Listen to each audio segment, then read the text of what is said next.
Salawat itu mahar langit dan bumi. Ini istilah baru ya. Apa kata Nabi? Siapa yang berdiri dari satu majlis walam yusalli alayya, dan tidak zikir kepadaku, maka baginya kerugian pada hari akhirat. Dalam hadis yang lain, hadisnya Hasan, man nasya salata alayya khati'a tariqal jannah. Siapa yang lupa salawat kepadaku, maka dia akan lupa jalan menuju surga. Khati'a, keliru. Mau Pak nanti keliru? Jadi ini saya kasih ijazahnya Pak ya. Al-wirdul asas dulu pernah kita kasih di sini. Namanya wirid asas. Pertama syahadat dulu. Asyhadu an la ilaha illallah. Yang ingat ya? Syahadat dulu. Jadi setiap kalau mau zikir perbaharui syahadat. Asyhadu an la ilaha illallah. Asyhadu anna Muhammadar Rasulullah. Kalau perlu dimaknai, aku bersaksi tiada yang berhak disembah kecuali Allah, bahwa Nabi Muhammad itu utusan Allah. Beristighfar. Astagfirullah. Nah, istighfarnya berapa Pak? 100 kali. Pelan-pelan aja. Bayangkan semua dosa yang kita pernah lakukan. Satu-satu sebutin. Dosa mata sekian. Ada 7 anggota, ada 10 bagian di badan, masing-masing 10 dosa. Udah Pak, jadi 100 dia. Ya, inilah hakikat zikir Nabi. Beliau beristighfar setiap hari 100 kali. Bedanya beliau nggak punya dosa zahir, nggak punya dosa batin. Beliau menganggap kurang syukurnya sebagai dosa. Nabi itu sholat sebanyak-banyaknya. Kenapa? Beliau mengatakan afala an akuna abdan syakura. Kenapa aku tidak boleh menjadi hamba yang bersyukur? Udah sholat begitu, beliau masih merasa kurang bersyukur. Keluar dari tempat buang air, beliau mengatakan, ghufranak ya Allah, ampuni aku kurang mensyukuri nikmat bisa buang air. Yang pernah mengalami mampet tuh ya, selangnya, pernah nggak? Sakitnya bukan main, bener. Sakitnya bukan main kalau kita nggak dikasih nikmat buang air kecil. Maka Nabi bersyukur, Nabi menangis Pak, mengatakan ghufranak ya Allah, ampuni aku. Jadi Nabi minta ampun bukan dari dosa.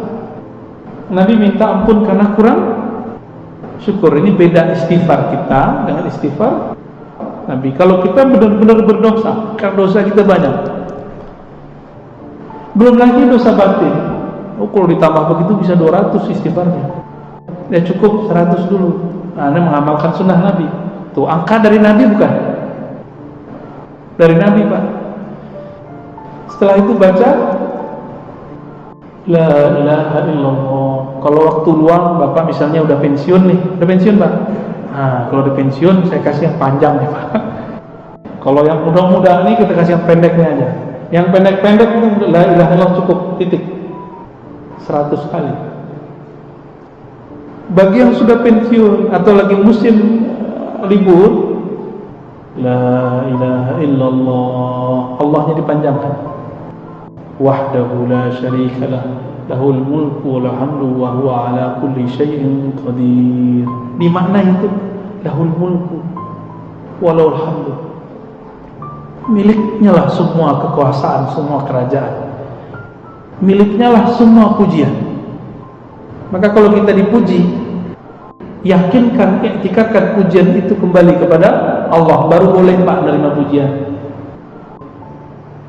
Jadi kapan kita nggak pantas menerima pujian? Kalau kita menganggap pujian buat kita, gitu.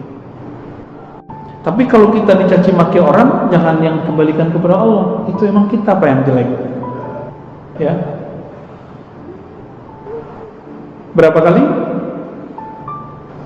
100 kali. Beberapa masyayikh kita menambahkan, yuhyi wa yumitu wa huwa ala kulli syai'in, dia menghidupkan yang mati. Tapi di hadisnya begitu doang. La ilaha illallah wa la syarikalah, lahul mulku wal hamdu wa huwa ala kulli syai'in qadir. Dia berkuasa atas segala sesuatu. Ini dibaca, intinya ada di la ilaha illallah. Kalau Bapak nggak fokus di kalimat setelahnya, cukup baca la ilaha Allah. Berapa kali? 100 kali. Yang gak sempat lagi duduk, habis sholat, buru-buru mau kerja, ya di motor, di mobil, boleh. Ya. Terus yang ketiga,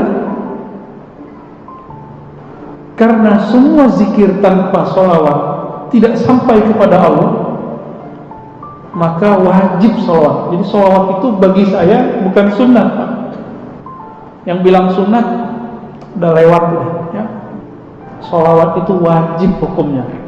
Kenapa wajib? Bahkan lebih wajib dari sholat. Sholawat itu lebih wajib dari sholat. Kalau nggak ada sholawat, sholawat nggak naik. Kalau nggak ada sholawat, sholat tidak naik. Baru dengar antum ya, sholawat lebih wajib dari sholat. Bid'ah nggak nih? Yang sering dibaca oleh imam, Innallaha wa malaikatahu yusholluna 'alan nabi. Sesungguhnya Allah dan para malaikat bersalawat kepada Nabi.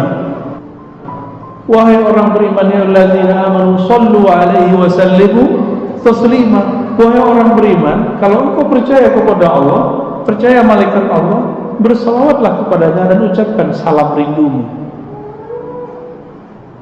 Allah salat nggak? Salat kayak kita nggak Allah? Saya mau nanya serius. Jawab dong. Allah salat subuh nggak? Allah haji nggak? Allah zakat nggak? Enggak ya? Tapi Allah sholawat. Jika Allah bersolawat, maka sholawat itu apanya sholat? Sholawat itu adalah kendaraan sholat untuk naik ke hadirat Allah Subhanahu wa ta'ala. Kita nyebut naik bukan berarti Allah bertempat tinggi ya. Nanti ada pembahasan khususnya. Pertemuan di mana? Oh, bukan di sini ya? Di Duri. Ya udah di sini aja kita jelasin. Allah itu maha tinggi mutlak, tapi bukan tinggi arah dan tempat. Kau wajib meyakini Allah maha tinggi. Itu namanya alim.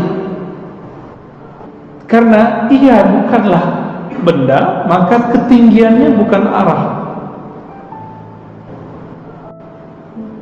Jadi kita wajib meyakini Allah maha tinggi. Itu wajib hukumnya ya. Udah berapa tadi? 3. Yang terakhir subhanallah bihamdi subhanallah azim 100 kali ditutup adada khalqihi wa zinata arsyihi wa ridha nafsi wa midada kalimah. Tapi kalau bapak pensiun 100 kali baca itu Pak. Subhanallah bihamdi subhanallah azim adada khalqihi wa zinata arsyihi wa ridha nafsi wa midada nikmat itu. Itu udah bawa satu kontainer zikir itu di belakang ya. Seberat aras, sebanyak makhluk Allah. Pernah nimbang aras nggak? Badan aja lupa nimbang, apalagi nimbang aras. Subhanallah bihamdi subhanallah, seberat arasmu ya Allah. Aras itu meliputi langit dan bumi. Langit dan bumi tidak terlihat jika dibandingkan aras Allah. Kita bilang ya Allah, engkau maha hebat, seberat arasmu. Siapa yang tahu? Hanya Allah. Maka zikir ini namanya zikir bukan zikir. Az-zikru ala zikri, az-zikru fawqa zikri. Zikir tapi di atasnya zikir. Kalau belum sampai ke rasa itu, cukup zikir biasa aja dulu. Jadi kalau belum muncul nih rasa, alam semesta berzikir, maka lebih afdal zikir subhanallah bihamdi subhanallah azim tanpa tambahan. Gitu sebenarnya secara ilmu qalbu ya. Kalau ahli hadis mah bawa aja semua. Baik.